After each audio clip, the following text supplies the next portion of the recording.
Olá, o Justiça em Questão de hoje fala sobre o programa Entrega Legal, recém-lançado pelo Tribunal de Justiça Mineiro. A iniciativa busca a conscientização sobre a legalidade da entrega voluntária de crianças para a adoção. O transporte público não funciona corretamente? Saiba como buscar seus direitos. Auxiliares da Justiça, conheça o trabalho realizado pelos peritos judiciais. Entenda também em que situações a sentença de um tribunal do júri pode ser anulada. O Justiça em Questão traz também decisões judiciais que foram destaque no Estado e explicações sobre o universo jurídico para você entender melhor seus direitos e deveres. Fique com a gente, nossa edição começa agora.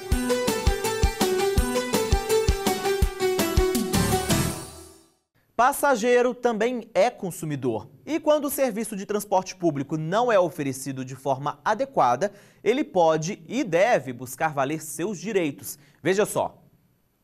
A Karina está revoltada. Diariamente ela pega 4 ônibus para trabalhar e reclama do valor das passagens e da qualidade do serviço de transporte oferecido. Porque a gente paga uma passagem alta, né? Você vir do bairro para cá, para chegar que tem que pegar outro e passar mais raiva ainda. Já a dona Elizabeth reclama do tempo que fica no ponto à espera do ônibus. Eu acho um descaso esse negócio de a gente ficar no ponto de ônibus, assim, é muita falta de consciência assim, do usuário ficar 45 minutos num ponto de ônibus, esperando o ônibus. Uma das principais reclamações dos passageiros é justamente essa aqui, olha só, a ausência do trocador de ônibus, do agente de bordo, o que sobrecarrega um motorista com função dupla e atrasa muito o tempo de viagem. Mas o Ministério Público de Minas Gerais está investigando esse tipo de prática. A legislação é clara, ela permite a ausência do agente de bordo em determinadas situações e, infelizmente, há uma renitência das empresas, das empresas que exploram essa atividade por concessão do município, especialmente em descumprir a legislação e mesmo naqueles horários em que é prevista obrigatoriamente a presença do agente de bordo, que são nos horários de pico, mau transporte, eles não estão presentes. Nós aqui do Ministério Público, através do PROCON, já estamos tomando providências em relação a isso. Há um processo de fiscalização em aberto em relação a todas as linhas de Belo Horizonte. Sem trocador, motorista é 3 em 1. 3 em 1, que é para cobrar, para dirigir, né, para tudo, para auxiliar os deficientes, tudo, né, aqueles de cadeira de roda. E é muito difícil e demora demais. Bom, e você sabia que ao pagar uma passagem de ônibus, o passageiro estabelece uma relação de consumo e por isso tem seus direitos assegurados pelo Código de Defesa do Consumidor? E existe legislação que define o serviço oferecido pelo transporte público. Nós temos regras a partir da esfera federal, na esfera federal, estadual e municipal. Eu destaco aí o Estatuto das Cidades e a Lei de Mobilidade Urbana como 2 instrumentos jurídicos que garantem, em outras palavras, uma tarifa módica e serviços de qualidade. Sempre privilegiando no setor urbano, principalmente das maiores cidades, a questão do transporte público. O promotor alerta que em caso de transtorno ou qualquer problema relacionado ao transporte público, é importante o cidadão requerer os seus direitos com a concessionária ou com a prefeitura. Não havendo solução, pode recorrer à justiça. Que seja cunho individual, o cidadão tem a disponibilidade de se socorrer aos juizados especiais da Fazenda Pública, inclusive acionar o município por conta disso. Tá? Ele não precisa de advogado, são questões de menor porte que ele pode acionar diretamente a justiça sem a intermediação de quem quer que seja, do próprio Ministério Público, do advogado, ele pode ir atermar junto à justiça a sua reclamação e acionar a empresa que está realizando aquele serviço. Nós temos uma gama de atividades aqui e às vezes o problema, nós estamos aqui de frente para uma rua, o problema pode estar aqui. Mas eu não tenho, infelizmente, conhecimento, porque às vezes eu estou aqui trabalhando, não estou lá dentro do ônibus. O cidadão, às vezes, parte de uma premissa que nós temos conhecimento, nós somos onipresentes. Não eu, o promotor, mas as esferas estatais. Então, ele precisa acionar os mecanismos estatais para que esse serviço seja prestado com qualidade. Então, a gente pede à população que nos ajude. É um trabalho coordenado entre nós e a população, de forma a atingir os objetivos que é aqueles preconizados pela lei. Os crimes contra a vida são julgados pelo Tribunal do Júri. 7 pessoas integram o conselho de sentença e decidem se o réu é culpado ou inocente. E segundo a Constituição Federal, a decisão dos jurados é definitiva e soberana. No entanto, existem situações em que a sentença pode ser anulada. Entenda na entrevista. Estou com a advogada Amanda Mello, especialista em direito criminal, que vai esclarecer algumas dúvidas sobre a anulação do júri. Bem, doutora, de acordo com a Constituição Federal, a decisão do povo é soberana. Então, por que um júri pode ser anulado?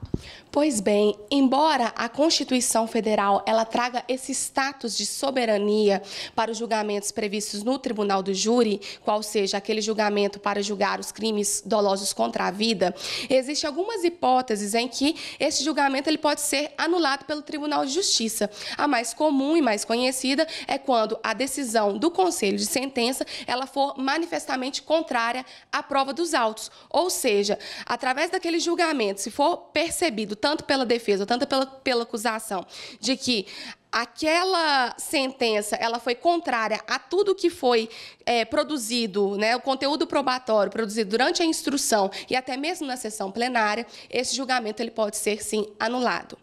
Quem é que pode pedir a anulação e qual o prazo para esse pedido? Ok, a anulação ela pode ser requerida tanto pela defesa e tanto pela acusação.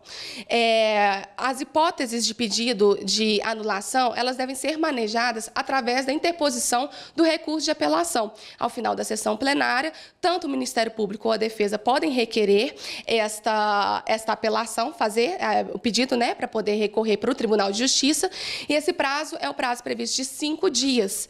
Então, esse prazo está previsto no artigo 593, inciso 3 do Código de Processo Penal, ou então apresentada as próprias razões diretamente no Tribunal de Justiça. Sim.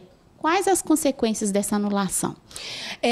Através do julgamento deste recurso de apelação, que foi manejado ou pela defesa ou pela acusação, o Tribunal de Justiça, dando provimento para anular este júri, inicia-se uma nova fase, que é a fase que a gente costuma dizer que é a fase do rito 422. Então, aquele tribunal, aquela sessão plenária, ela é anulada, as provas produzidas, elas são, digamos que, canceladas ali naquele momento, e é dado ao acusado a oportunidade de ser julgado novamente pelo Conselho de Sentença.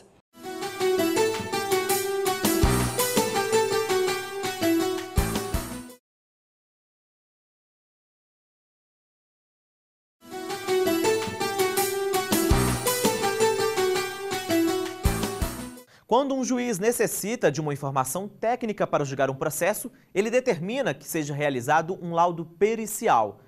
Atualmente, a Justiça de Minas Gerais conta com auxílio de mais de 2.500 peritos que atuam em diversas áreas.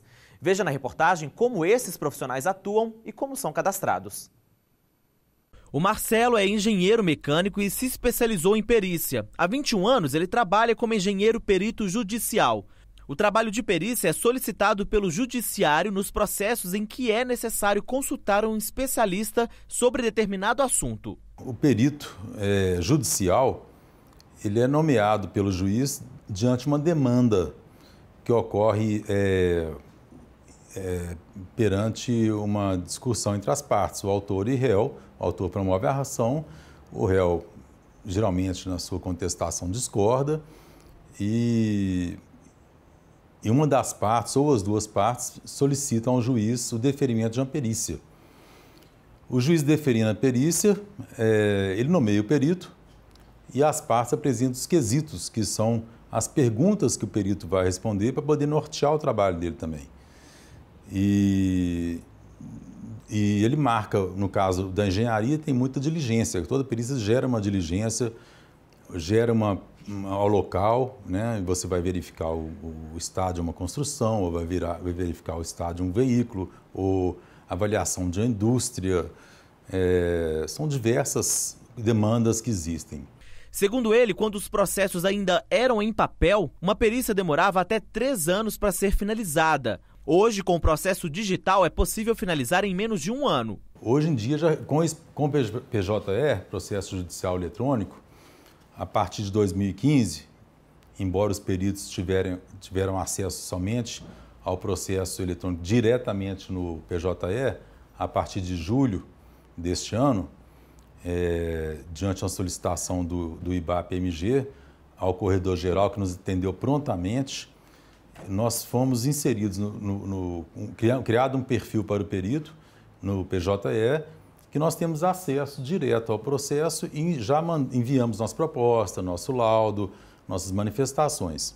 Então, com esse procedimento, não só para o perito, para os advogados também já tinham esse acesso. O processo eletrônico, ele agilizou bastante esse trâmite. Então, hoje em dia, é comum pegar uma perícia que iniciou-se em 2018 e já está fazendo em 2019 e vai acabar em 2019. O Tribunal de Justiça de Minas Gerais conta hoje com cerca de 2.500 profissionais peritos que atuam no judiciário aqui no estado de Minas Gerais. Nessa tela a gente consegue ter uma noção desse quantitativo. Esse aqui é o Sistema Eletrônico Auxiliares da Justiça, também chamado de Sistema AJ. Nessa outra tela a gente consegue ter uma noção desse profissional, do perfil desse profissional, como modalidade e especialidade. Aqui o primeiro, olha só, contadores, economistas e administradores. O segundo aqui, olha só, engenheiros e arquitetos, médicos e dentistas, psicólogos, assistentes sociais e outras profissões, outras modalidades desses peritos que atuam aqui pelo Judiciário Mineiro. Os peritos, eles entram hoje no sistema, fazem o seu cadastramento. O sistema é ofertado a todos, o cadastramento é de livre acesso. Ele preenche todos os campos obrigatórios do sistema, faz o upload da documentação obrigatória e, a partir disso, o cadastro é subordinado à coordenação de atendimento à primeira instância, que faz a avaliação e, estando tudo apto, a documentação obrigatória incluída, procede ao credenciamento. Credenciado, ele compõe a lista de profissionais e é possível receber nomeações a qualquer momento. O sistema AJ é uma evolução. Ele foi criado a partir do antigo sistema AJG, que foi cedido ao Tribunal pela Justiça Federal. Com a implantação do sistema AJ, nós temos a gestão de todos os profissionais que atuam hoje no Tribunal de Justiça na primeira instância, tanto em perícia como tradução, interpretação, leilão e corretagem. Então, o que acontece? O sistema ele propicia ao tribunal uma lista de profissionais aptos a atuar, que é feita uma análise de credenciamento antes, a gestão de pagamentos. Nós temos hoje critérios, inclusive valores fixos para gerir os pagamentos, e a gente consegue pagar em dia, rigorosamente, esses profissionais.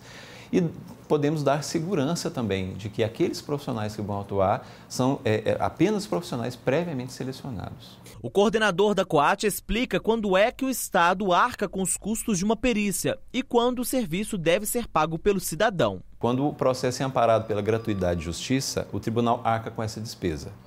Quando é processo não amparado pela gratuidade de justiça, havendo necessidade de perícia, a própria parte faz o pagamento. Para essa juíza da 7ª Vara de Família, o trabalho da perícia é crucial em qualquer julgamento. O trabalho pericial ele é essencial, sobretudo aqui nas varas de família, em que ele é necessário em praticamente todos os processos. É uma demanda muito grande nas ações que envolvem guarda, visitação, alienação parental, em que é necessário uma perícia técnica que envolve a psicologia, a assistência social. Mas, segundo ela, em muitos casos é necessário recorrer ao conhecimento de um perito especial. Quando isso ocorre, o processo precisa ser paralisado. Essa paralisação do processo, infelizmente, está se dando mesmo quando os peritos, quando o setor utilizado é do tribunal, devido à demanda imensa que existe. É uma demanda muito grande, obviamente, a estrutura não suporta, porque são, embora profissionais dedicados, há uma fila enorme e poucos profissionais, então normalmente ocasiona até a paralisação, o atraso no processo em razão disso. Toda vez que exige uma especialidade mais de âmbito mais complexo, nós temos que ir atrás desses profissionais. Muitas vezes, tradutores juramentados, há uma demanda muito grande e nós às vezes não dispomos desses profissionais que se habilitem a fazer essas perícias ou cujo valor as partes não podem pagar. Então isso acarreta em grande número de casos, uma demora muito grande e às vezes até a paralisação do processo. Muitas palavras utilizadas no nosso cotidiano têm um significado diferente no universo jurídico. Esse é o caso do termo competência. Confira. Competência significa a pessoa ter responsabilidade, não tem desenvolver aquilo que foi como eu falo, dado a ela, não tem com excelência, não tem com responsabilidade. É saber o que está fazendo. Entender a pessoa que realmente tem competência para tudo, né? Competência? A pessoa tem como realizar as coisas. Competência é a atribuição legal concedida pelo Estado a um órgão, vara ou tribunal, por exemplo, ou a um agente público, juiz ou desembargador, para apreciar uma demanda. Quando há dúvida sobre qual ramo da justiça ou que magistrado deve julgar uma ação, configura-se o conflito de competência, que deve ser solucionado antes de se debater a questão principal do processo. O Justiça em Questão apresenta daqui a pouco o programa Entrega Legal, criado para conscientizar a sociedade sobre a legalidade da entrega voluntária de crianças para adoção.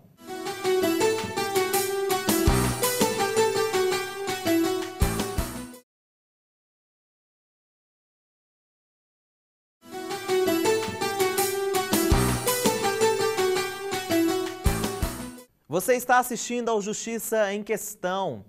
Veja agora as decisões que ganharam destaque no Judiciário de Minas Gerais. Uma seguradora de veículos terá que indenizar um motorista de táxi de Belo Horizonte por danos materiais. A empresa ainda terá de ressarcir os valores que o profissional deixou de receber durante o tempo em que ficou impossibilitado de trabalhar. O motorista teve o carro roubado por assaltantes que causaram um acidente na fuga, provocando a perda total do veículo. Segundo o taxista, a seguradora não fez o reembolso do seguro no prazo devido, o que o impediu de trabalhar durante 23 dias. A Justiça condenou a empresa ao pagamento de R$ 716 pelos danos materiais. A seguradora também terá que pagar ao motorista a quantia equivalente ao que ele receberia caso estivesse trabalhando no período em que estava sem carro. O cálculo do valor foi feito com base na renda média de um taxista. A Copasa, Companhia de Saneamento de Minas Gerais, foi autorizada pela Justiça a instalar um sistema de captação de água em imóveis particulares na zona rural de Brumadinho. A medida foi tomada para garantir o abastecimento na região metropolitana de Belo Horizonte. Serão implantados novos pontos de captação no rio Paraopeba, que ficou comprometido depois do rompimento da barragem da mina Córrego do Feijão em janeiro deste ano. A juíza Perla Saliba Brito, da Primeira Vara Cível, Criminal e da Infância e da Juventude de Brumadinho, determinou que a empresa deposite previamente em juízo cerca de R$ 490 mil. A quantia corresponde à avaliação dos imóveis situados na área, declarada de utilidade pública para desapropriação. Uma empresa de couro que fazia salga e secagem de pele de bovinos foi condenada pelo TJMG a reparar os danos ambientais causados na Lagoa da Reta, em Nanuque, no Vale do Mucuri. A empresa alegou que possuía licença ambiental regularizada. No entanto, perícia realizada no local comprovou que a fábrica despejava produtos químicos no local. Caso a determinação não seja cumprida, a companhia terá que pagar multa diária de R$ 5 mil.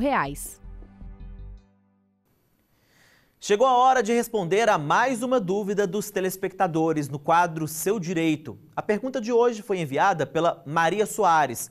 Ela questiona: posso registrar o filho da minha irmã no meu nome?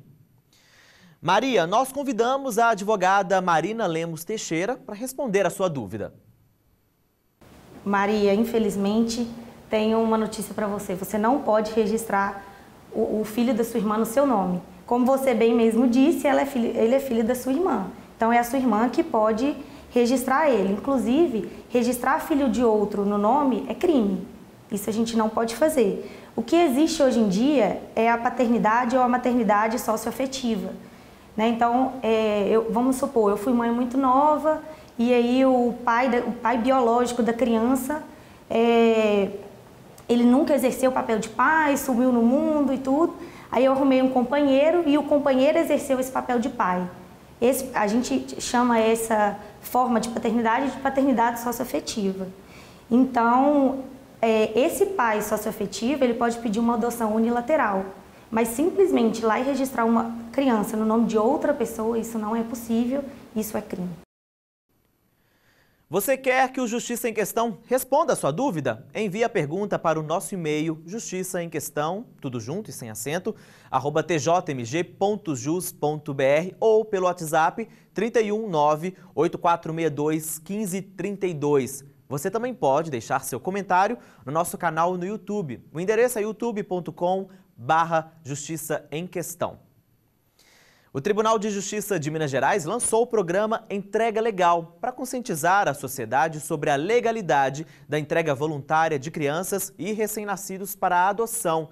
Depois que a Lei do Marco Nacional da Primeira Infância e Juventude entrou em vigor, a entrega voluntária, feita pela gestante ou mãe, não é mais considerada crime de abandono. Constantemente vemos no noticiário casos de abandono de bebês em diversos locais e de abortos clandestinos que provocam a morte de muitas mulheres. Ambas as situações são consideradas crimes pelo Código Penal brasileiro. E se essas gestantes tivessem a opção de prosseguir com a gravidez, recebendo apoio e informações sobre os seus direitos? Muitas não sabem que a entrega voluntária de bebês à Justiça para a adoção não é crime. Com o objetivo de atender a esse perfil de mulheres, o TJMG criou o programa Entrega Legal. Ele vem com esse objetivo. Primeiro, trazer o conhecimento da população que não é crime a mãe que, por uma gravidez não planejada, ela queira entregar seu filho, ela entregue legalmente à justiça para que essa criança vá para uma família substituta, sem ter medo. Essa mãe, ela pode optar por não querer ter o filho e entregá-lo lá na vara da infância da sua cidade. O programa foi desenvolvido com base em mecanismos legais que garantem a segurança jurídica da mulher em um momento delicado de sua vida. A doação voluntária do filho está prevista na Constituição Federal de 1988 e no Estatuto da Criança e do Adolescente. No entanto, o marco legal da primeira infância veio reforçar esse direito e o programa Entrega Legal, instituído pelo Tribunal de Justiça de Minas Gerais, tem como missão levar a mais mulheres essa garantia. É importante que as mulheres saibam como acessar a esse direito. Na verdade, foi despenalizada essa ação, ou esse ato de se entregar uma criança. E o que nós estamos fazendo aqui também é a divulgação de uma possibilidade e com a missão de trazer a sociedade civil organizada para dentro desse programa, divulgá-lo, implementá-lo e torná-lo realidade. O papel do Judiciário Mineiro, por meio das varas da infância e da juventude, é acolher e dar assistência psicossocial à mulher que deseja entregar voluntariamente o seu filho. As equipes serão treinadas para oferecer um atendimento que respeite os parâmetros de proteção aos direitos integrais da mulher e do bebê. Para receber humanizadamente essa gestante, para os encaminhamentos, para respeito ao sigilo quando por ela solicitado e, acima de tudo, para os devidos acompanhamentos, a fim de que ela possa se empoderar para ter uma decisão segura a respeito da entrega ou não do filho para adoção. Para efetivar o atendimento multidisciplinar à mulher, o TJMG contará com o apoio de diversos parceiros, entre eles as Secretarias de Estado e Municipal de Saúde e de Assistência Social, além de instituições religiosas. A assessora-chefe de parcerias da Secretaria Estadual de Saúde destaca que o atendimento deve ser gratuito e sem burocracia. E garantindo essa proteção à saúde desde o momento da gestação até o momento que a criança nasce, com toda a assistência que ela necessita, de forma integral e gratuita pelo SUS. A mulher pode optar por manter a identidade sob sigilo. Caso você esteja nessa situação ou conheça alguém que está vivenciando esse momento, procure a Vara da Infância e da Juventude de sua cidade. O Justiça em Questão também está na internet. O conteúdo desta e de outras edições do programa pode ser acessado no portal do Tribunal de Justiça de Minas Gerais. Clique na área Comunicação e depois em Justiça em Questão ou visite nosso canal no YouTube. Um grande abraço e até a próxima edição.